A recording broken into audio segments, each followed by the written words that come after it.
Market Peak with Seth and Matt.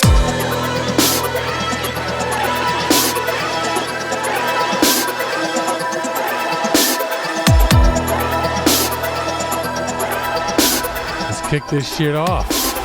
Welcome, everybody. This is Seth and Matt with Market Peak, P-E-E-K, and today is Friday, April 30th, and we took a little bit of time off, so both of us got really busy really quickly. So we're back, ladies and gentlemen. Don't worry. And the people that reached out to me, or reached out to us, but, through me, wondering where we were, what happened, asking us to come back. We appreciate it. Anyway, subscribe way over there, like in this area down here. You can email us at wearemarketpeak@gmail.com. I can talk. But anyway, once we get to 1,000 subscribers, we'll get a real web address. We'll get a real email. But for now, we're creeping up. But for now, we're going to stick with Gmail. And we're going to be talking about labor shortages. By the way, before I brought this up, did you know that there was a labor shortage kind of creeping up on us out there? Yeah. You did? Okay. Oh, yeah. It's been in the news, and I've experienced it at my job. Oh, yeah. I guess that's true. I guess based on our conversations. All right. So gold miners, we're actually going to be talking about tomorrow. So those of you who come back for the show tomorrow, we're going to talk about gold mining, a little bit on SOS. Today, we're going to have a little bit about shrimp for those of you, out there who are shrimp fans. And I know there's plenty of them out there. We're going to talk about space, Virgin Galactic a little bit. Of course, Matt's going to have his 3 charts. We like to start with swaggy stocks. And I don't know if you've looked at it recently, but there are the shift is negative sentiment. Yeah, a lot of it. Yeah. And GME is down to number 5. AMC, I don't even know if you're on here. Nope, AMC pretty much disappeared. NEO kind of creeping up. I got to be honest with you, though. I'm a little bit surprised at the shakeup. It didn't take long for it to happen, that's for sure. So I think the market was so euphoric that it makes sense that we'd have kind of like a blow off in sentiment. Sure. A lot of overcrowded trades, particularly among these high flying tech stocks. Sure. And, we're just taking a break. Yeah. I mean, I could see that. It's interesting, this Microvision number 1 taking up about 25% of it, followed by Tesla at 18. They're the big head, the winners there, and it just really falls off. But yeah, Microvision's been up, kind of creeping up a little bit. Definitely more than what you would think if it was a bunch of bots or whatever, because usually the bots will come in for a pump and then you won't see them anymore. But MVIS has been up there for a little bit now. Yeah. I gotta say. And I think earnings, while statistically, good, a lot of big companies reported big beats. Yeah, Amazon didn't really drive the kind of price action that I think a lot of people were anticipating and or hoping. Especially with Amazon. I mean, Amazon destroyed it. I think it's like 3 times revenue. And it was like, whatever, still going to just keep going up. I mean, clearly it was priced in. But you're absolutely right. Yeah, exactly. You're probably right. It was all priced in. Yeah. But, we have, so rotating back to talking about stimulus, we can anticipate this infrastructure package being around $2 trillion. But now, of course, he's talking about the next stimulus package after that, of course, which focuses on kind of supporting families. And you get a stimulus. And you get a stimulus. Oh, yeah. Oh, yeah. So, I mean, maybe that hasn't been priced in yet. I mean, look, this has been a high-flying market. Yep. Sometimes you have to cool down a little bit. Yep. Let some consolidation take effect. Let some people, rebalance their portfolios. Sure. But I rebalanced the shit out of mine. Yeah. Oh man, I got caught up in the whole options thing, and didn't go well for me because a lot of stuff just stopped going up. It's all good. I'm not too concerned with it. So, all right, well, let's jump into shrimp real fast. SHMP. Those of you who are fans of the show, we talk about this one quite a bit. And the reason I want to talk about it, because there's a clear triangle forming, which is always a good sign. Well, not always, but it's, let's say most of the time it's a good sign, which I'm really happy about. and it's coming right across, as you can see. And usually what happens, there'll be some sort of breakout. And considering what they were expecting, considering, I don't know, one of the guys on the board, one of the head honchos, had said that they were expecting to be on NASDAQ within like 8 weeks. And, it was a little pushing it a little bit. But if you consider the news, they're supposed to have their first harvest coming up. Iowa's coming online. They have, really, really important people that are helping them to move this thing forward, talking about a possible reverse split. Who knows if that's going to happen? We hope it's a great harvest, and we hope that the shrimp are just, flowing and flooding the bank and everything's great and it goes up naturally. But either way, with everything that's going on, provided nothing crazy happens, like another fire or somehow all the shrimp just die, which can happen. What was it? About a month ago, we were talking about the salmon or maybe 2 months ago. They lost an entire crop. Yeah, like 1 million pounds of salmon, like ridiculous amounts. And this was in Florida. So it can happen. But they've already gone through that, and everyone seems to think, and they moved into the growing tanks, which means they're ready to mature. Because they get them, they buy them. They're really, really small, like we'll call it post-larvae PLs. But once they get to a certain size and move into a different tank with gravity, just flow them in there, and then they can mature. So it's looking good, and I think everything we're seeing here should be a nice little jump up. Yeah, and unlike their main competitor, Aqua Bounty, they have an edge. They have their proprietary technology that enables them to, in an environmentally friendly and responsible way, breed, generations of shrimp that become successfully, better with every generation. Yeah, that's a good. That's true. Yeah. And I think once investors really learn about this story and latch onto it, shrimp's going to take off. We're consolidating right now above that 50 cents level. We're kind of like stuck in like this range between 50 cents and say, 70 to 80 cents. That's good, especially for an OTC stock with a low market cap. It means that investors are into this. There's price stabilization occurring, which again is a good thing for institutional money. True. A lot of big fund managers don't want to, invest in something that's going to be very volatile, especially at the penny stock level. Sure. So it's got a lot of good things going for it. And, keep your ears open because more news is on the horizon. It's true. And, the wedge we have in front of us, it's looking really, really good. And something that you brought up, which I've forgotten about, is the company where they buy their PLs from. What they do is they, it's not genetically modified. It's through breeding, selective breeding. And like you said, Matt, they continue to take the best. And what you want a combination of a shrimp or anything you're farming, really, whether it's shrimp or cows or whatever, chickens, but stress levels. You want it to be them to be able to deal with stress. Because let's face it, it's not going to be the most friendly environment. Let's just be honest. We've all seen the chicken farms. We've all seen the fish farms. But at the same time, you want them to have growth. You want them to be healthy.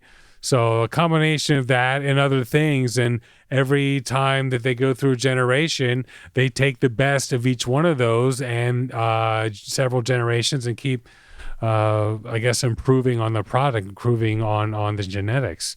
So you're absolutely right. It's just going to keep getting better. That's for sure. So we'll see what happens. That's for sure. All right. So let's. It's 60 cents. Yeah, it has been. The highest we've seen once again up here, like around 90 cents. Had a nice little jump. This little jump right here, which what was it, like a month ago when they talked about, almost a month ago, we're going to be on NASDAQ soon, and we're moving the PLs into the grot tanks and all that. So you can see the little bumps they have. But there's some definite consolidation going on, and I'm hoping it's ready for, we're not saying to the moon, but maybe we could just, kiss the the space out there and float just a little bit, like Virgin Galactic can't seem to figure out how to fucking do. We are going to talk about space, but I really want to get into this labor shortage thing real fast because it's just crazy. So this is BBC, which of course comes out of the UK. Restaurants struggle to find staff ahead of reopening. And they're not really talking about here about, you know, offering money yet. It's coming, trust me. But restaurants, hotels, a lot of other jobs too. But, you know, because I live in Miami, it's a restaurant, hotel, resort type of area. A lot of places cannot find workers. And what's interesting is clearly in the UK, it's the same thing. And a lot of it is in the service type of, you know, industry, restaurateurs and hotels. And in talking to some of the people that I converse with about stuff like this here in Miami and having one of the more intellectual conversations, they think a lot of it is, you know, respect more than anything else. They're like, you know, we came in there, you know, in this industry. We've both worked in this industry, both of us. You work long hours. A lot of times, you know, you don't get a chance to like get a break for like 8 hours. You're on your feet. You're hustling. You're at the whim of how great or how awful the customer can be, and yada yada yada. And then you talk about the people who work in the laundry side, people that work behind the scenes, and the housekeepers and stuff like that, and the managers, and they feel like, you know, more of it because they're so sought after. People are waiting just to say, all right, now you appreciate how, you know, how much you miss us. Now you appreciate what we do for you guys. And so the hotels now are starting to have to pay more money, offer these incentives. So if you look at the next one, this is just to show you McDonald's. McDonald's offers applicants $50 to show up for an interview here in Florida. $50. I mean, so it's an interesting point you make about the idea of respect and kind of like almost reevaluating one's position at a company and realizing, hey, wait, I should make more money. Maybe people are just holding out for more money. You know, maybe that front desk manager at the hotel making $40,000 a year, working really hard, suddenly realizes, wait a second, I'm kind of a sought after commodity right now. 100%. Why go back to the same place without a pay raise when I can get hired on at, you know, $10,000, you know, whatever, how much, whatever more a year. Yeah, for sure. That's what I deserve. And, you know, and I mean, supply demand marketplace, and there's demand. We lost him again, folks. We lost him again. Uh-oh, there he is. Welcome back. Welcome back. Well, no, you're talking about supply and demand before we lost you there. But that's one of the issues because you can't hire a manager until you have staff to manage. And especially working on the beach, if you know, let's say you work in housekeeping, let's say you work in one of those more difficult jobs, making a lower hourly, you got to come in, probably take the bus or you can park. But if you park, you're paying for parking, or you're parking far away and then you have to walk in and stuff like that. It's a pain in the ass. You know, even when I was working there as a sommelier or even as a server back in the day, it was a pain in the ass. So you're absolutely right. And why put up with that when you can make $800 a week in UI? Yeah, well, down here in Florida, they're not making that. The unemployment in Florida is atrocious. It's like $250. They're still making the extra $300. But they're, you know, like New York, I think is like, you know, it's over $400. I think Maryland's like $420. Anyway, I think it's $450. $450 is kind of like the cap. Yeah. I mean, California, I'm pretty sure, you know, where is he when you need him? But California, I'm pretty sure it's like, I think it's like $800 a week or something like that. But here you can see South Florida restaurant desperate for workers offer $400 signing bonus. $400 signing bonus. Like, that's insane. And you know what? And you know, go ahead. Really quickly, and this kind of like applies to you since you have family. I'm willing to bet that a lot of people are still trying to figure out where to send their kids. Sure. You know, I mean, like, it might be more beneficial for some people just to collect unemployment benefits and watch their kid because some people are also thinking, man, like childcare is expensive right now. Sure is. Can I afford to take care of my child should they contract COVID-19? Yeah. I mean, we'll see. I mean, there's a lot of people that would just rather stay home, and eventually, because we've seen that the U.S. economy is actually doing well. It's on track to get like 6.5% for the year, which is great. In Florida, here in Florida, everything's open. Everything. So that's why it's more of an issue here. But the first article I showed you was up in Virginia. And there's one. Actually, did I show you that one? Actually, did I pull that one up? No, I don't have that one here. But there's one from Virginia as well. So we'll see what happens. Things are going well right now. We're getting a little bit of inflation because people are entering back in the workforce and spending more money than, the bond market had anticipated. Sure. And it's just like everything's kind of coming together. Like everything the naysayers said could not happen. All the people calling for like a Great Depression. It's all coming together. Sure. Like stimulus is kind of working. Quantitative easing is kind of working. Americans are continuing to spend, continuing to find other ways to, stay afloat financially through the pandemic. And where we go from here, who knows? But I would keep my money in the stock market. Yeah. For now, that's for sure. All right. So space. So you were saying that it's a company, a stock that literally takes people into space, and please go ahead, and then we'll talk. The only point I was trying to make is that if you're one of those passive investors who are just looking to buy something and hold it forever, space might not be for you because you're unsure at the end of the day whether or not, like the final product will actually exist. Sure. Unlike shrimp, where, there's a huge demand for shrimp. Yeah, no doubt. In particular, out of any other seafood, actually. And Americans are actually consuming more and more seafood than they have ever before. I don't eat much meat. When I go out, I try to get fish nowadays. It's just so much more healthy for you. I'm in Colorado right now. I went to a Red Lobster tonight to eat. Nice. And it was packed. Oh, I'm sure. I'm telling you, it was packed. Yeah, no doubt. And the thing about shrimp, not to kind of like rotate back really quickly, but you're not priced out. You're priced out of salmon. You're priced out of lobster. You're priced out of crab cakes. You're not priced out of shrimp. Sure. Yeah. And it's going to taste delicious. It's not too fishy. So, but anyway, space for like traders, like short-term traders, probably a good thing to look at, because it's volatile. But and you follow the space industry and the technology industry, and obviously Amazon, Blue Origin looks like a competitor. But I'm going to ask you, do you think this is Amazon just jumping into just kind of like following space's coattails, or do you think this is like a real thing Jeff Bezos is trying to I think it's a real thing. Here's the thing. So you got Elon Musk, which is just doing awesome things.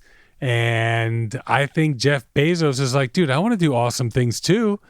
Like Amazon's great. Look what we've built. This is amazing. But dude, I mean, I want to send people to the moon and send people to Mars. Like who wouldn't, like if you think of what he's accomplished here, to take it to the next level, I mean, what's he going to do? Start another company to rival Amazon? No. Are you going to I mean, there's nothing you can do other than to go up there. Like that's the next horizon, I think. And Elon Musk, being the visionary that he is, he figured that out a long time. Well, yeah, I mean, long time ago. I mean, Jeff Bezos was working on this for a while, but Elon Musk just was like, you know what? Let's do it. Within 10 years, this guy's got the only like reusable rocket. And then you saw the one where they put them two at the same time. They both landed at the same time, which is amazing. He's already shuttling astronauts to the freaking space station. Dude, I mean, he's doing it. And he's already sold tickets. What was it, 2027? This guy from South Korea, he bought, or not 20 tickets, 10 tickets, bought one for himself. He's bringing 9 people with him from around the world who all have different I don't know. He wants to bring the best of humanity, whatever that is. So he's accepting applications, and they're going to take this trip around the freaking moon, and it's all going to be done through SpaceX. So, if I was Jeff Bezos, I'd be like, fuck that, dude. I want to do some cool stuff too. And I think that's exactly what's happening. Yeah. Yeah. Okay. Anyway, I buy that. I buy that. That makes sense. In March, Chamath Palihapitiya, who took Virgin Galactic public through his social capital Hito Sophia, one SPAC, told his personal on his personal stock. He sold it all. On April 15th, Sir Richard Branson sold most of his stock for SPCE. Kathy Woods, ARK, we all know her, sold most of the stake for ARK. And the company, looks like there's a lot of people just dumping shares, including the guy who took it public, the guy who owns it, which is Richard Branson, and one of the most respected investors of our time. What is going on right now? When I tell you all that, what's the first thing that comes? I'm not saying there's an answer I'm looking for. Buy it? Okay. Okay. And why is that? Honestly, okay, sure. if all these dumps are being made that public and there's that much discussion around them, I mean, what do you think is going to happen, right? You're going to get a lot of people, kind of flushing out of their positions, sure, unwinding from what they now consider suddenly a risky bet, and they're going to regret it. Okay. I mean, I'm kind of with you, but it's just so I'm telling you, it's going to rally. Okay. All right. I mean, there's this much ready. News around. Yeah. Okay. It's going to rally.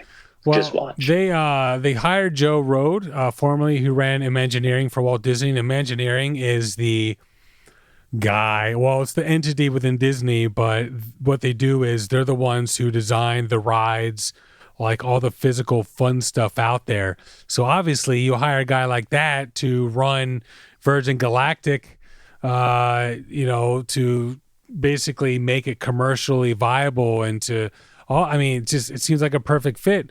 And so, why do we think? I think it's up for Rise 2, just to kind of put it out there. The next test flight is scheduled for May. That's huge because the last two have been delayed. The first one, the rocket went up, this was in December, and it didn't fire. There's something it's not that it misfired. Something happened that made it shut down, and it just glided back to Earth. And then the one that happened, I think it was February, they didn't even go in the air. They were just like, no, we're not going to do it. So it's been a few months now. It's been a couple months now. A couple months now, but in May it's going to be 3 months. So if it goes well, feel like it's going to do fine. And also it's bounced off resistance here at the $20 mark. It's not a big bounce. It seems to have found, nice new low after the dump that happened. When they decided they were going to sell all this stock, which actually was, right around here. So we'll see what happens. But of course, the risks are obviously the test flight doesn't happen, and that's what happened up here. Test flight didn't happen.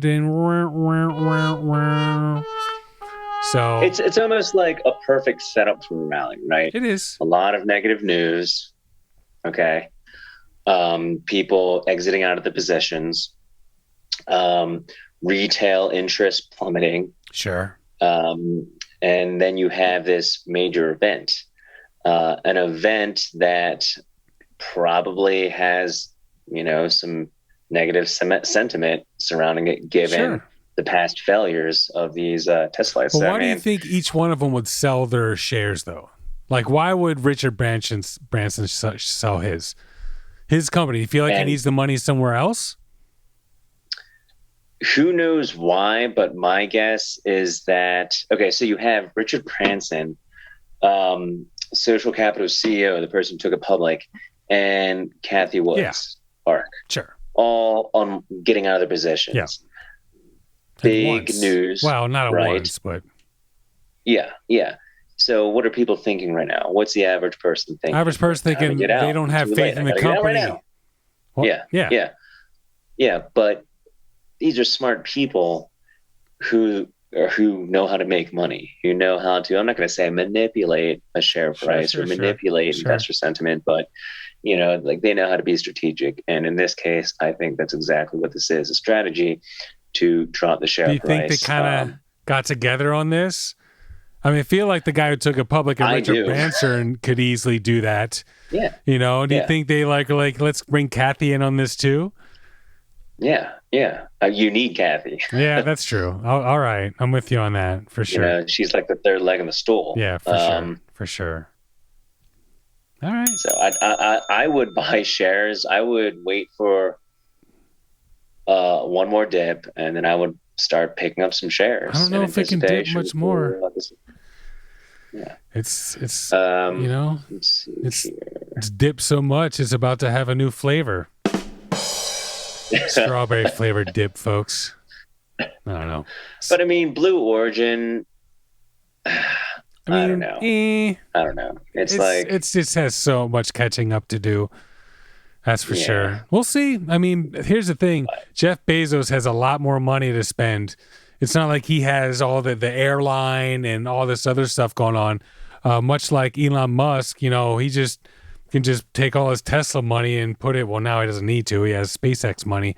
But with the money that Bezos has, he can catch up if he wants to. All right, so don't forget to spank the like button down there. Tell your friends, share with everybody. If you like the show, please subscribe. And now for everyone's favorite segment, 3 Charts with Matt. And we're going to go to our favorite chart here. It's the house chart for those of you who follow along with the show. This is the one that we go to every single time. And for those of you newer to the show, newer to this thing that we do here, there's been a prediction that's going to go below 20. And if you actually look at what was happening over the 6 month, it just refused to do it for the longest time. Finally dipped down. Your prediction was that it could start to creep down to 13 to 12. You expect it to stay below 20, which it has. So please take it away. So we had a bit of a spike today. I think that gets crushed. I think going to next week, the VIX heads lower. I think, and you call this, I think the most recent low was that 1570-ish level. Yeah. I think we definitely get there next week. We maybe bounce off that. We test it. The market fakes us holding support, and then we continue to head lower. Sure. So options expiration is in a couple weeks. And at this point, based on that earlier spike we had in late March, it looks like we're just going to follow the same pattern we've been following every single month heading into options expiration. Yeah. The VIX heads lower, options expire, they roll their hedges, they buy more VIX puts, or in this case, buy a few calls. Sure. And we get a little spike right after options expiration, and then we just trend lower. We'll see. And I mean, if you think about it, we're just kind of returning to the same place we were at last year. Yeah. When we were kind of like living in this low volatility regime, when the VIX was, around that, 10, 11, 12 level for the majority of the year, actually. Sure. And if the economy is just reverting back to something that resembles, normal, it makes sense that the VIX too would kind of revert back to, its longer term downtrend. So, I mean, we'll see what happens. I do still think this Archegos Capital story is going to crop up again, and that will be an excuse for the VIX to go higher. I think that does happen sometime in June. But again, I think if that does happen and we get a nice spike and we get some more like major sell-offs of some of these, crowded trades, some of these small cap companies that these hedge funds are overexposed to, I think it'll be short lived. And I think I'm telling you, I think the VIX is going to set a new all-time low. Okay. All-time low. Heard it here first, over folks. the course of the next 6 months to a year. Okay. All-time low. All-time low. Yeah. All right. Well, let's move on to Ethereum that just can't stop going up and had a huge jump more recently. But I gotta say, overall, it's pretty impressive. We've been saying it for the longest time. Just buy Ethereum and that's it. And even when Bitcoin wants to fall, Ethereum just keeps climbing. So take it away. So I'm kind of starting to think that Ethereum could start to decouple from Bitcoin. It looks like it's kind of finding its own price pattern here. Bitcoin is consolidating in that 50K to 60K range right now, but Ethereum is posting new all-time highs. Sure is. That's telling over of and something. over. Yep. And what I think we can take away from this is, the idea that perhaps institutional investors are finally coming into this space. They have an allocation dedicated to Bitcoin, but now they're taking a look at Ethereum. They're taking a look at its market cap, its liquidity, and they're liking what they see. And, they're diversifying their crypto assets. Sure. Ethereum's number 2, Litecoin, Ripple 3 and 4, you could say. And this is probably just the beginning of what we might look back Dogecoin, at, bro. when you're in say. Dogecoin. Yeah, Dogecoin. I mean, we might as well look at Dogecoin too. Dogecoin. All right, we'll take a peek. We'll take a peek. Yeah, we'll take a little peek. So it's been a couple of weeks since we recorded a show, and Dogecoin has, done some things. Doing all right. It's climbing back up. I mean, it's gonna hit $1. We all know it's gonna hit $1 because we all know it's gonna hit $1. That's what everyone thinks is gonna. I mean, you talk to people, that's like the target. So there's no reason why it wouldn't get there if that many people believe in it. So, but yeah, it's going back up again. Unbelievable, man. Self-fulfilling prophecy. Yeah, pretty much. Nothing like it's liquid on Robinhood. You can buy it anywhere.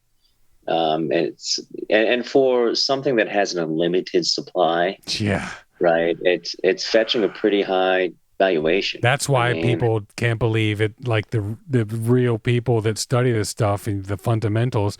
How is this happening? There's unlimited supply. It's not like Bitcoin where you're going to run out soon. Yeah. So, all right. I mean, you can't really do anything with it. I mean, like you said, there are businesses now accepting Dogecoin. Yeah. But I mean, as far as an enterprise solution is concerned, I'm not sure what it's putting on the table. Just but get it to $1. I feel like that's fair. That's for sure. Yeah. All right. So last one is USO, which I find pretty interesting. Just because I'm just going to jump ahead real fast. This is from CNN Business. Coming this summer, gas stations running out of gas, and they feel like that could happen. The reason why is because all of these, which you're going to talk about, I'm probably jumping ahead, but all of these refineries and all that, they stopped production. A lot of them went out of business. A lot of them stopped even searching. That's part of it. It's not like, okay, let's drill for some more. You got to find it. So to keep up with the demand that's about to hit all-time highs with people just dying to do stuff and go out. Cruises are going to be coming back soon in Florida in the next couple of months. Obviously, flights are going up. So, yeah, we'll see. Please take it away. I'm out here in Colorado, and you're seeing derricks go up in large numbers for the first time in apparently years. Oh, okay. So that's telling, I think, a lot of producers are scrambling to set up their drilling operations as quickly as possible. And when I say drilling operation, like a rig, it takes a lot of money and a lot of time to set up a drilling operation. And most drilling operations are directional drilling, meaning you can steer, you can go horizontal too. Huh. And you do that because you sucked out all the easy to access oil. Gotcha. Right. So if producers are scrambling like this, that means that they're worried about meeting demand.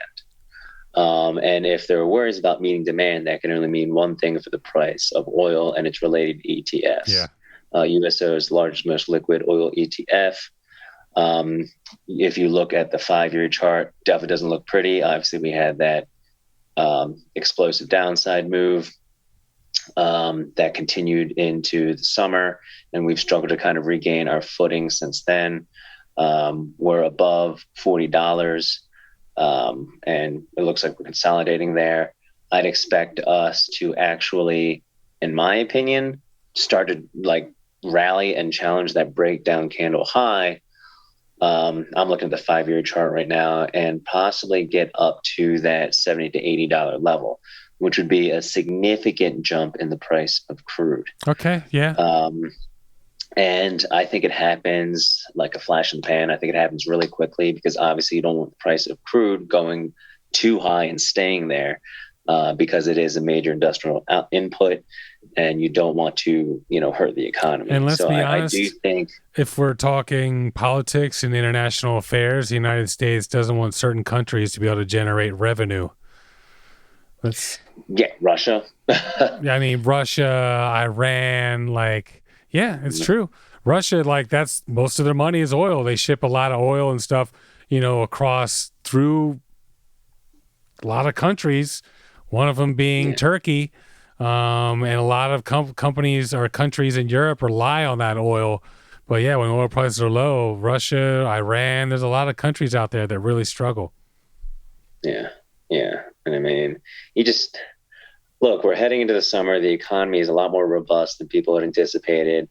A lot of producers were shut down, not just because of COVID, but because the price was too low. You had futures contracts dip into the negatives, like minus $40 a barrel at one point last summer. Yeah. So you have an industry still reeling from a demand shock that really didn't exist. Okay. So I think there are two big trades moving into the summer, and they're both inflation driven. I think oil and gold heading into the summer will be an interesting move.